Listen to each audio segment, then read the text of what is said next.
untuk rumah yang paling vital adalah PLN sama air ya, itu yang paling utama.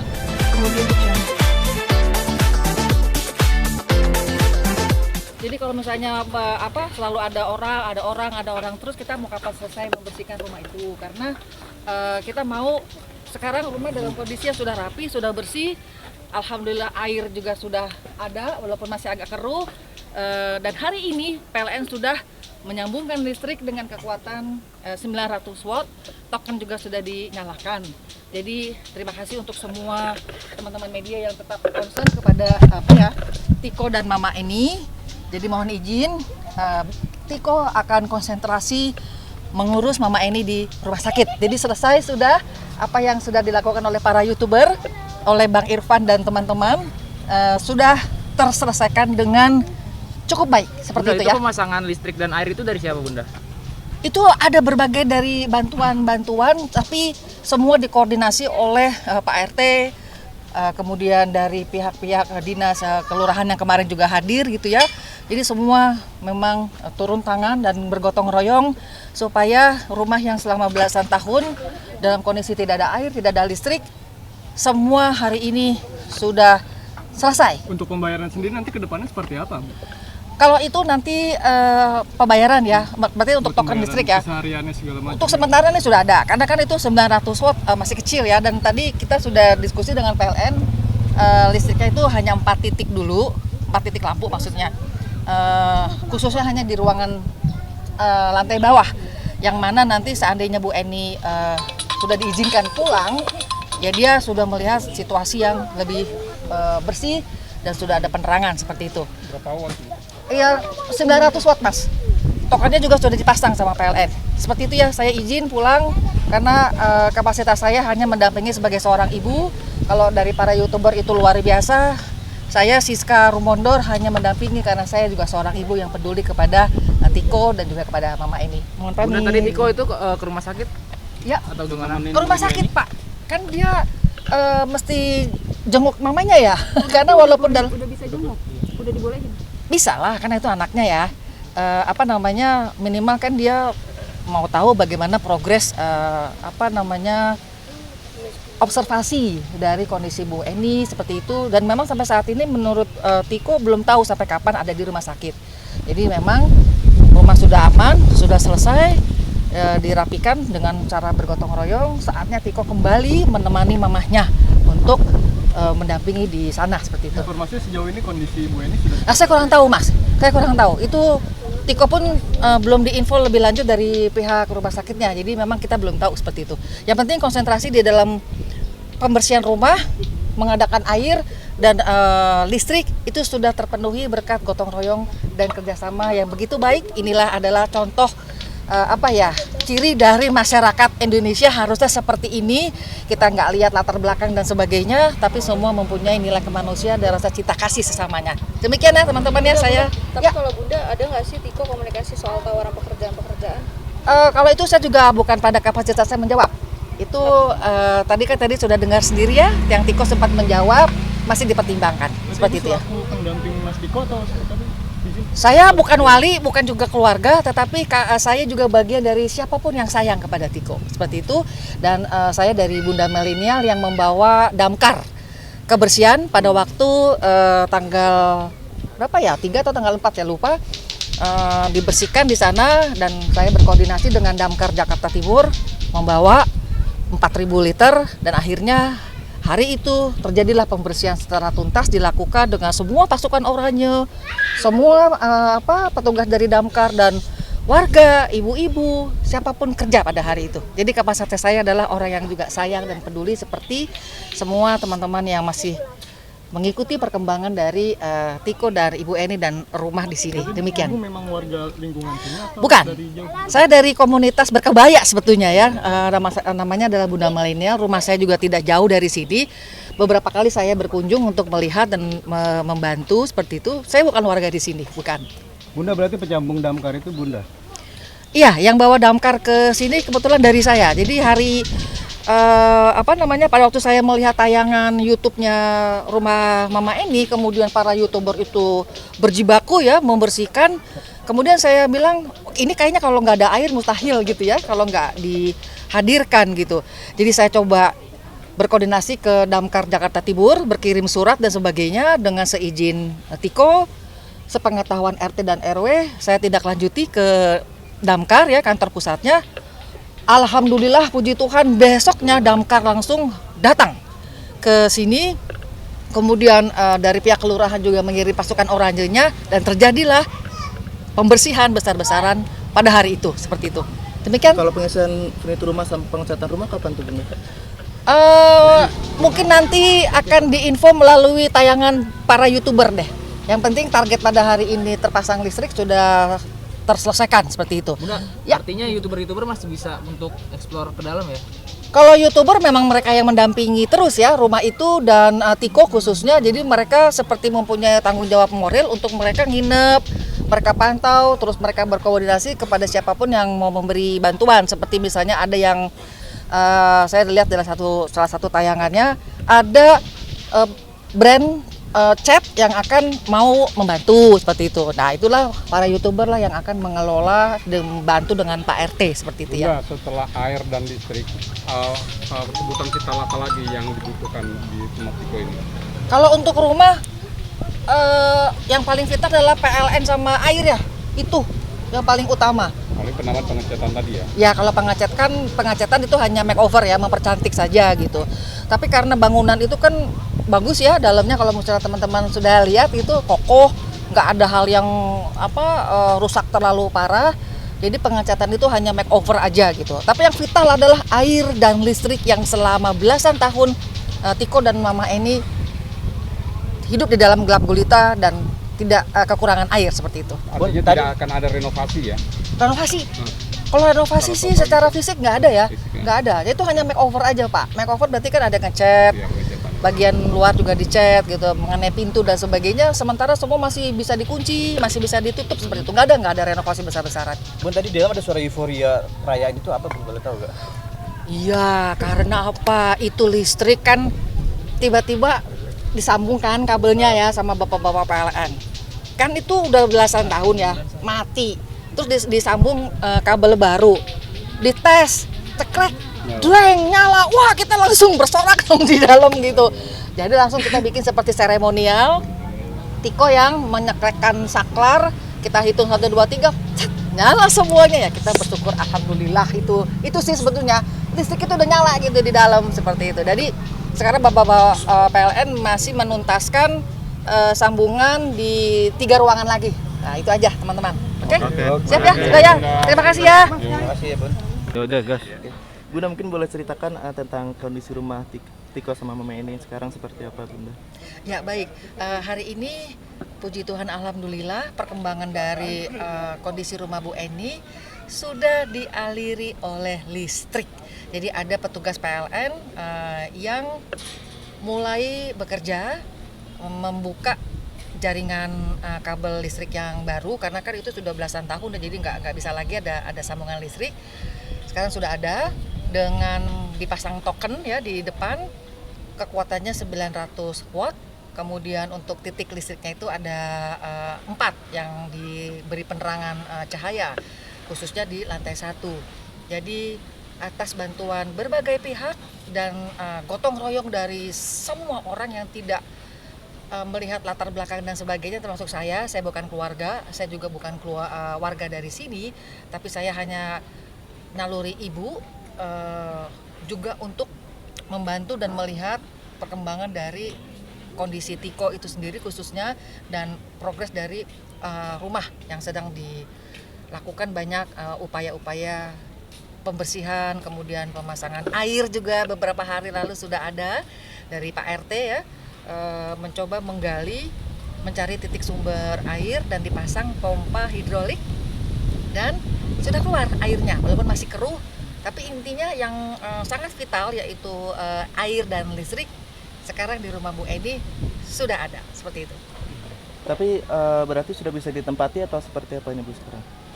Kalau untuk ditempati sebetulnya dari kemarin ditempati. Kan Tiko memang sama Bu Eni menempati rumah ini kan dalam kondisi yang kekurangan tadi ya, tanpa listrik, tanpa air gitu. Jadi tetap ditempati. Bahkan para YouTuber dan ada salah satu teman dekatnya Tiko itu nginep di dalam walaupun belum ada listrik kemarin. Mereka nginep di dalam karena udah bersih, udah ada cahaya juga, udah ada sirkulasi udara sudah baik gitu ya. Jadi sudah bisa ditinggali.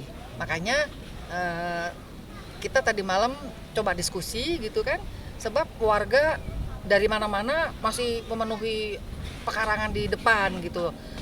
Akibatnya kan ya nggak nyaman ya bagi tetangga kiri kanan. Ya kita diskusi dengan Tiko dan Pak RT dia bagaimana ya untuk memberitahu kepada masyarakat. Jadi akhirnya dipasanglah pengumuman di depan rumah bahwa rumah Bu Eni sekarang sudah bersih, sudah rapi. Maka Mas Tiko akan konsentrasi untuk menemani Mama di rumah seperti itu. Berarti Mas Tiko udah bisa ketemu langsung di rumah sakit sama Mama Eni atau seperti apa sih, Bu? Iya, jadi memang kan kalau untuk dibesuk Mas Tiko itu lakukan setiap hari, gitu kan, lakukan setiap hari. Nah sekarang karena rumahnya sudah nyaman, jadi ada kemungkinan dia akan coba cari kos-kosan untuk sementara supaya dia bisa dekat dengan ke mamanya dan dia juga bisa dekat ke rumahnya seperti itu. Jadi kemarin kan pas pembersihan rumah dikosongin, terus barang-barang itu disimpan di mana ya, Bu? Betul, karena kan damkar datang itu berarti ada penyemprotan secara total ya dari seluruh lantai, dan damkar itu kan kebetulan dari saya yang memanggil bekerja sama Damkar Jakarta Timur. Sebelum penyemprotan kita kerja bakti memasukkan seluruh barang-barang Bu Eni ke plastik. Kita masukin baju, buku-buku, apapun gitu kan, perabotan yang masih bisa diselamatkan kita bungkus ke plastik. Lalu kasur yang selalu dipakai sama Bu Eni kita titip dulu ke tetangga di depan rumahnya Tiko. Jadi kalau sudah mulai kondusif nanti kita akan kerja bakti lagi untuk memasukkan barang-barang yang kira-kira bisa kita masukin lagi seperti itu. Tapi memang di sana sih sekitar 10% ya perabotannya yang ada. Secara tidak langsung itu agak kosong sebetulnya. Jadi akan ada bantuan yang saya juga belum tahu dari mana. Akan kasih kasur yang baru, juga akan ada perabotan sofa, kursi seperti itu ya. Jadi udah nyaman banget lah. Tiko konsentrasi menemani Mama Eni di rumah sakit yang kita pun belum tahu sampai berapa lama. Tiko juga belum dikasih tahu ya berapa lama Mama Eni diobservasi di rumah sakit di Duren Sawit sana. Jadi kalau reaksi Tiko sendiri pas udah ada air sama listrik seperti apa nih, Bu, senangnya? Yang sangat senang adalah hari ini karena ada listrik. Jadi tadi memang sempat kedengaran rame-rame gitu ya di dalam. Jadi kita lagi ngobrol-ngobrol gitu di ruang tengah sementara bapak-bapak PLN lagi kerja gitu. Terus tiba-tiba kita lihat cekrek gitu kan, ada lampu menyala di ruangan samping. Langsung kita ke samping juga. Wah, udah ada lampu nih, udah ada listrik gitu. Akhirnya saya bilang, oke Tiko, kamu coba bikin statement ke semua kita bahwa setelah sekian belasan tahun akhirnya rumah ini ada aliran listrik. Ya Tiko lakukan gitu kan, ayo kita hitung 3, 2, 1 tekan tombol dan lampu menyala. Kita semua bersorak bergembira mengucapkan syukur, alhamdulillah listrik sudah ada di rumah. Ya sebetulnya saya bukan kapasitas menjawab ya, karena kan itu yang menjalankan Tiko dan Mama Eni. Kita bisa hanya lihat dari semua tayangan para di medsos. Tiko sempat jualan ini itu, sempat juga mengemis, kemudian untuk air dia mendapat bantuan dari tetangga kiri kanan, sempat juga menadah air hujan seperti itu. Kemudian untuk penerangan dia pakai lilin, memasak karena nggak ada kompor, nggak ada apa, kembali ke zaman dahulu yaitu memakai areng dan minyak gitu, jadi pakai tungku untuk masak air dan sebagainya. Coba bayangkan di Jakarta ya ada warga kita yang mempunyai kehidupan yang seperti itu ya, kita semua pasti langsung melihat luar biasa seorang anak dari umur belasan tahun dengan kondisi seperti banyak keterbatasan itu tetapi tetap survive ya dan tetap mendampingi Mama Eni. Nah, itu yang mungkin bisa saya ceritakan ulang dari apa yang dilakukan Tiko selama ini. Tapi selama ini Tiko sosok yang seperti apa sih, Bu, di lingkungan di sini? Kita lihat Tiko orangnya kalem, bertutur katanya sopan, kemudian orangnya juga baik gitu. nggak yang nggak yang merasa mentang-mentang gitu kan, dia lagi disorot publik gitu, dia menjadi orang yang berbeda. Tiko yang saya lihat, yang baru juga saya kenal, seperti itu anaknya. Walaupun secara pendidikan dia sekarang hanya mengejar paket C ya, bukan pendidikan yang umum, tapi anak ini memang luar biasa. Kita menjadi inspirasi bagi siapapun, hormatilah ayah ibumu sampai kapanpun, ya ini Tiko lakukan seperti itu. Tapi untuk pekerjaan Tiko sendiri apa sih Bu sekarang? Kalau yang terakhir saya dengar sih memang dia dipekerjakan oleh Pak RT gitu sebagai keamanan sekitar rumah, dengan digaji tentunya. Dari situlah Tiko memenuhi kebutuhan sehari-hari bersama Bu Eni. Dia diberi pekerjaan sebagai salah satu staf keamanan di sini. Jadi Ibu Eni masih pas dia sewa digaji, tapi dia masih bisa masak, masih bisa belanja gitu ya Bu? Persisnya saya nggak tahu ya, saya hanya tahu dari tayangan aja gitu. Kalau untuk mungkin pada waktu awal-awal Bu Eni masih bisa lakukan yang mungkin masak air atau apa gitu, masak air dan sebagainya mungkin masih bisa gitu. Tapi setelah itu kan makin lama depresinya dia bertambah berat. Saya nggak tahu bagaimana persisnya, itu Tiko yang lebih paham. Pada waktu mamanya akhirnya ya mungkin tidur, diam atau apa, atau ngomong atau apa sih nggak tahu deh gimana ininya ya. Soal pekerjaan Tiko nih Bu, kan sekarang banyak yang nawarin nih ke Tiko pekerjaan gitu. Apakah Tiko udah pernah cerita ke Ibu, misal konsultasi ini saya ditawarin ini, ambil nggak atau gimana? Iya, karena mungkin saya satu-satunya ibu yang berada dengan dia selain Bu RT dan sebagainya. Dia sempat konsultasi juga kan, dan kita memberi masukan-masukan juga. Semuanya itu kita serahkan kepada Tiko yang memutuskan untuk semua tawaran-tawaran kebaikan dari Bapak Ibu atau siapapun yang menonton, menyaksikan kisah Tiko ini. Terakhir saya sih mendengar masih mempertimbangkan apapun tawaran yang bentuknya pekerjaan ataupun bisnis dan sebagainya, dia masih mempertimbangkan. Fokus Tiko saat ini yang kami tahu adalah dia betul-betul mau bolak-balik ke rumah sakit melihat bagaimana perkembangan dari mamanya. Itu keluarga dari Tiko sendiri sama misal siapa yang di Jawa Timur itu ada kabar mau kesini nggak sih Bu? Makassar Jawa Timur itu. Kalau untuk silaturahmi antar keluarga, memang kan dari pengakuan Tiko sendiri dia baru tahu baru tahu kalau dia ada dari pihak keluarga papahnya ya. Tapi kalau dari pihak langsung keluarga mamanya Edi ya dia masih anak-anak. Jadi untuk silaturahmi dan sebagainya ya kami belum tahu bagaimana plan kedepannya ke Tiko dengan kerabat-kerabatnya yang lain seperti itu. Jadi untuk keluarganya Mama ini masih ada nggak sih Bu di sekitaran sini atau yang masih hidup? Kayaknya sih kalau dari info yang saya tonton, sebagian besar tuh di luar Jakarta ya. Sebagian besar di luar Jakarta, di Pulau Jawa seperti itu. Saya nggak tahu tepatnya di mana. Dan Tiko sendiri juga nggak tahu siapa aja gitu kerabatnya. Lah wong dia anak kecil ya.